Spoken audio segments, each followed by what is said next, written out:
Good morning.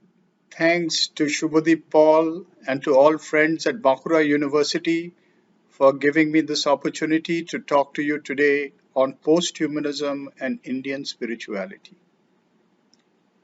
Modernity, as a worldwide phenomenon with its roots in Renaissance humanism and Enlightenment rationalism, has founded and dominated world history from about the 16th century to our times. The European Renaissance of the 16th century effected a dislocation of human identity in the West through a demotion of the transcendental privilege of the Church and the centering of the human as the producer of knowledge and culture. A new sense of discovery occupied human minds, and the methodology of science came to replace the authority of the Church. This shift towards a methodical rationalism became more crystallized in the 17th and 18th centuries with the philosophical movement known as the Enlightenment. The systemic rationalism of the Enlightenment had widespread effects throughout the world, resulting in what we know today as modernity. These effects included the establishment of the modern knowledge academy, which is what we are in today, the political establishment of democracy, and the universalization of industrial capitalism.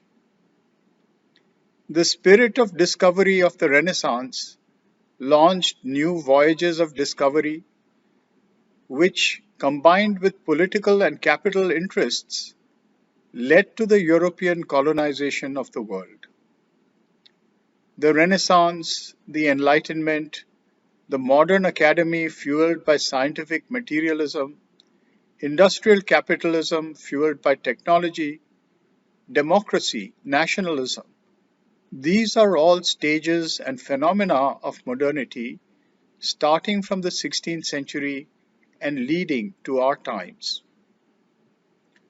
Modernity thus represents a specific location of human being and becoming, one in which rationality is turned towards a systematic explanation of all things, including the human subject, and based on this, a systematic perfection of the conditions of human living. The first is its knowledge project, and the second its project of power. At the heart of this knowledge project is the method of science put to use in research. The center of its project of power is the application of this research through technology. One can see here how the modern academy is one of the institutional foundations of modernity. However, the will to power of modernity is not restricted to its mobilization of technology. It includes the delirium of possession and exploitation contingent on the centering of identity in the rational ego with its construct of self and other. This is the root of colonialism, which has become ontological now in a post-colonial phase, operating through the world market and the nation state, which can be thought of as the two other foundations of modernity. These implicate and infect academics with their interests and constitute its hidden or not so hidden economic and political investments. The phases of modernity have succeeded each other as universal phenomena at an exponential rate. Industrialism and colonialism became universalized across the world by the end of the 19th century. The 20th century saw a number of quickly succeeding phases mediated by two world wars. The First World War put an end to the lingering political norm of royalty, while World War II raised the specter of global racism and ethnocentrism and put an end to it as a political principle, though it remained under the surface and is making a comeback in our times. From around the 1950s, along with the end of the Second World War, the chapter of colonialism largely came to an end and was replaced by a global age of post-colonial nationalism. The systemic project of a rationally ordered world sought to universalize itself through civic institutions, at the head of which was the nation state. At the same time, the private property interests of industrial capital proliferated globally through the spread of multinational corporations.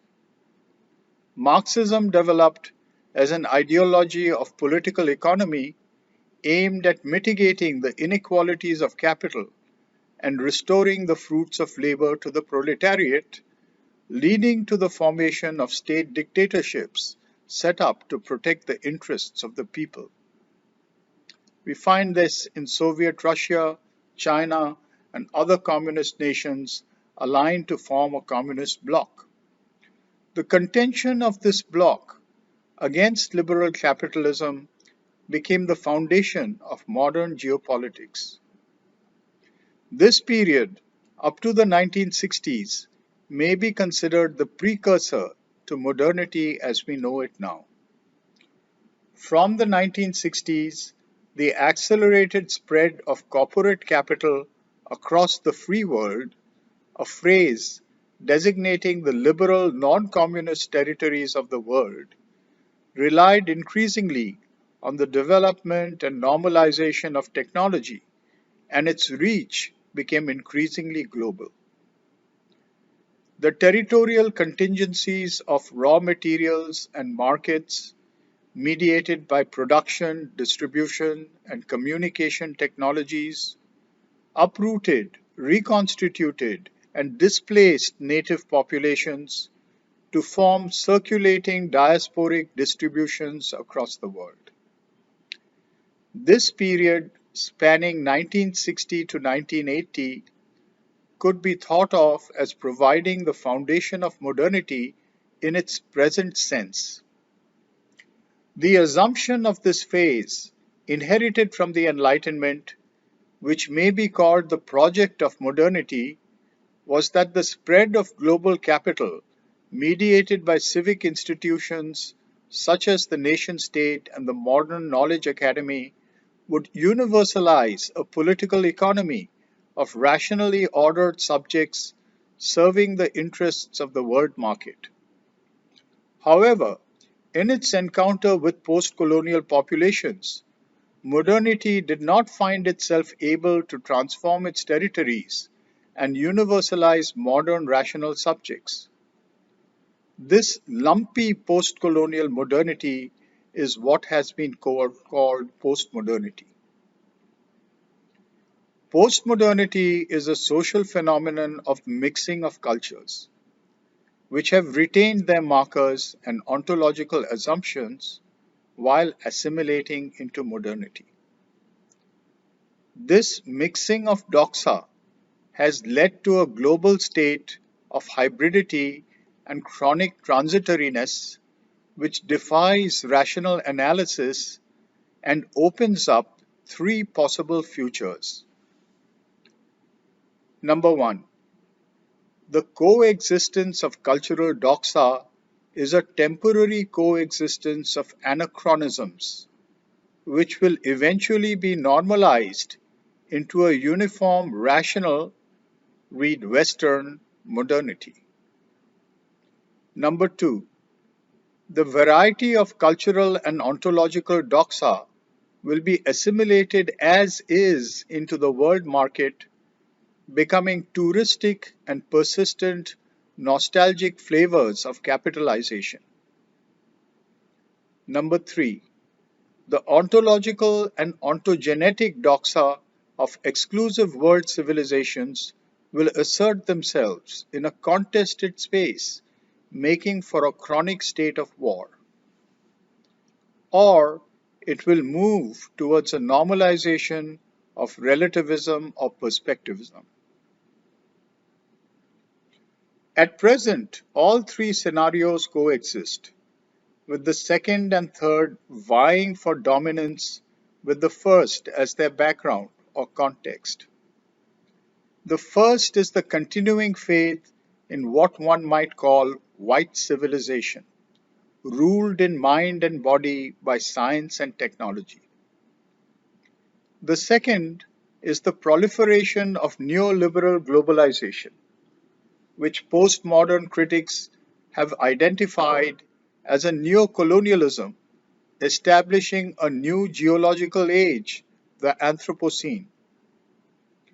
It is the form of postmodern cultural relativism in which all beings and experiences are commodified as products of the world market. The third scenario, on the one hand, shows itself as a hyper-nationalism or religionism that has captured the state apparatus or that operates through a nomadism of rogue state behavior. Each of these challenges the liberal humanist image in the name of their own self defined essences, religious, ethnocentric, or ideological. What is modern about these is their essentialism, each its own world picture, in response to the hegemonic image of the modern human.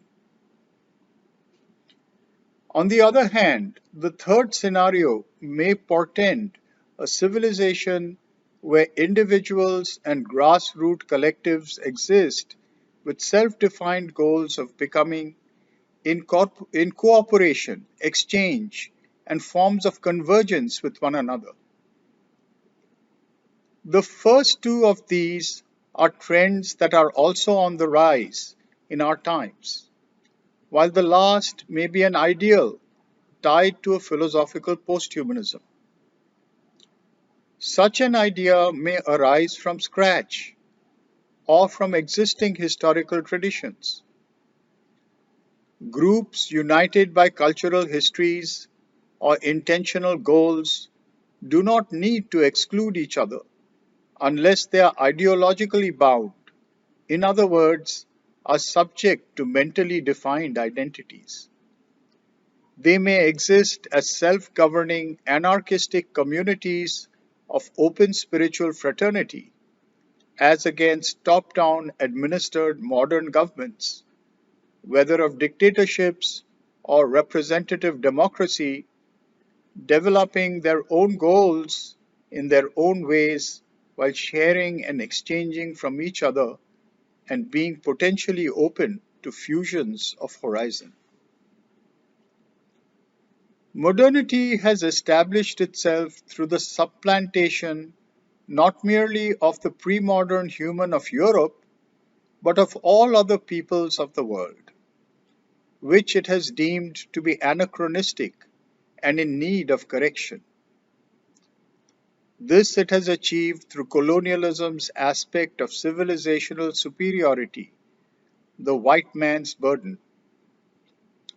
As mentioned above, this has not been entirely successful, and in our present post colonial moment, its others are making their presence known after having assimilated its monocultural absolutism for themselves. In the case of contemporary India, we see that scenario 3, in its guise of religious nationalism, is swiftly on the rise through a widening technocratic middle class which has captured both the knowledge academy, bereft of its critical function, and the economic machine of the national market, in collusion with a subjugated agrarian population which has been infected by the search for an identity. Against these realities, we may turn to the pre modern world of India. The human in this world was seen as a form of becoming, not an essence of being. Rather than define a human by some fixed properties, the human was variously defined in terms of a goal of becoming as a potential to be realized. Some may think this an idealistic image of pre modern India. positing rather the age-old commonalities of the common person of the village or the polis. However, this would be to reduce the subjectivity of pre-modern Indian culture to modern materialist terms.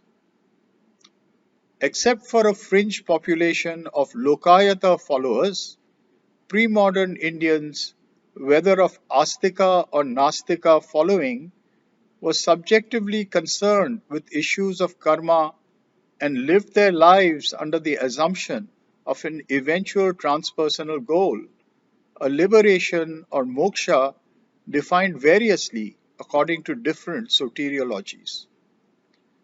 These soteriologies developed around varied goals of becoming.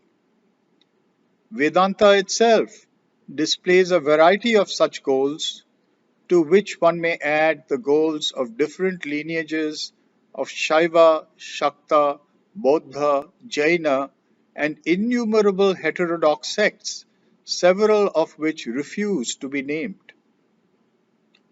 If modern humanism rests on an image of the human which is defined through the essence of the cogito or rational ego, we may think of posthumanism as a challenge to this essence. However, the question of whether any essence can define the human comes into question here. If it is so, this would be an alternative human rather than a posthuman. Posthuman could more properly be defined as a perpetually transitional essence, a nomadism such as in Nietzsche's definition of the Superman as a rope thrown between the beast and the god, except there could be no one fixed definition of such a god destination. This is the sense in which the pre-modern landscape of Indian plural soteriologies may be considered posthuman. In the pre-modern Indian world, philosophies of plural oneness made for a tolerance of various goals of becoming. Such philosophies included the Vedic statement, Ekam Sat Vipra Bahudha Badanti. The truth is one, the sages speak of it differently. Or the Upanishadic definition of Brahman as one and infinite, Sarvam Evam Anantam. Or the Jaina idea of Anekantavada. Such philosophies have proliferated through place and time, among the more recent of its statements being Ramakrishna's tenet, Joto Mot Toto Pot, of which I'll have to say more later. It is true that statements of this kind lend themselves to a variety of interpretations, including the New Age banality, all wise men are saying the same thing. But in a culture open to a plurality of goals, they may make for relative inclusivism, but cannot collapse difference beyond a limit. Modernity's ideological monoculturalism may in fact be seen as a displacement of the Abrahamic system's own monoculturalism, which can be stated in a comparative vein as the truth is one, the sages must speak of it the same way. This resulted in the cultural difficulties of assimilation over the period of the spread of Islam in the subcontinent. It tended to push the relative pluralism of Indic praxis and soteriologies into a single category, more formalized today as Hinduism. This was further exacerbated with the approach of modern colonialism with its ideological world-making ambition. This civilizational hubris, operating behind the pressure of colonialism, was experienced by the early native responders to modernity through the need to assert a single essence. This is what we find particularly during what has been called the Bengal Renaissance. Wilhelm Hauffaz has given a very good account of this response to modernity from the Bengal Renaissance, seeing its master construction as a perennialist Neo-Vedanta. Neo Vedanta, as voiced by Ram Mohan Roy or his followers of the Brahmo Samaj, by Vivekananda, or later by Radhakrishnan, is a modern Vedantic movement which has adopted Advaita Vedanta as an inclusivistic image of an omniscience, omnipresence, and omnipotence which includes all other metaphysical goals of reality but subordinates them as stages leading to its monistic essence. In its own way, it hegemonizes and uniformalizes the field of Indian spirituality, bringing its pre modern pluralism under its modern Unitarian essence, a rational parallel to the Logos of the West. This is what has made it an appealing ideological definition of the Hindu human, and by political right wing extension, the Indian human. One may see here that the pre modern pluralism of goals of becoming has been confronted by the rational logic of exclusivity. The philosophemes of plural oneness would here tend towards a monistic emphasis. If the truth is one but the sages speak of it differently, we become interested in cutting through the differences and arriving at that one. Being conscious of the fascist implications of this monistic absolutism opens the possibility for a return to grassroots relational pluralism, as I have mentioned before. The problem with this in our times is its vulnerability to the imperative of the one which modernity normalizes. Against this, a philosophical posthumanism can posit a new goal of becoming. An interpretation of the philosophy of plural oneness, which accepts a perspectival vanishing point or bindu, which establishes a new form of consciousness exceeding the mind's laws of exclusivism. It is in this sense that Ramakrishna uses his statement, Chato Mot Tato Pot. A posthumanism that takes the soul making technologies of yoga as means towards such a goal of becoming makes possible an alternative civilizational possibility, one in which plural goals of becoming, unique in each individual, yet assume a subjectivity in which the many and the one can be experienced at the same time without compromising the other. This, in fact, is what has been held up in the esoteric goal of the Isha Upanishad way back in time. I quote, and I adapt the language a little bit to my purpose. Other, it is said, is that which comes by monism, other that which comes by pluralism. This is the lore which we have received from the wise, who revealed that to our understanding. He who knows that as both in one, the monism and the pluralism, by the pluralism crosses beyond death, and by the monism enjoys immortality.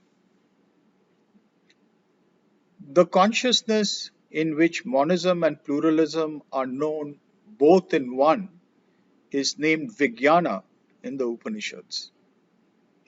In contemporary times, such a goal of becoming, approached plurally, has been posited as a philosophical goal by Gilles Deleuze, to whom the plane of immanence may be defined as pluralism is equal to monism.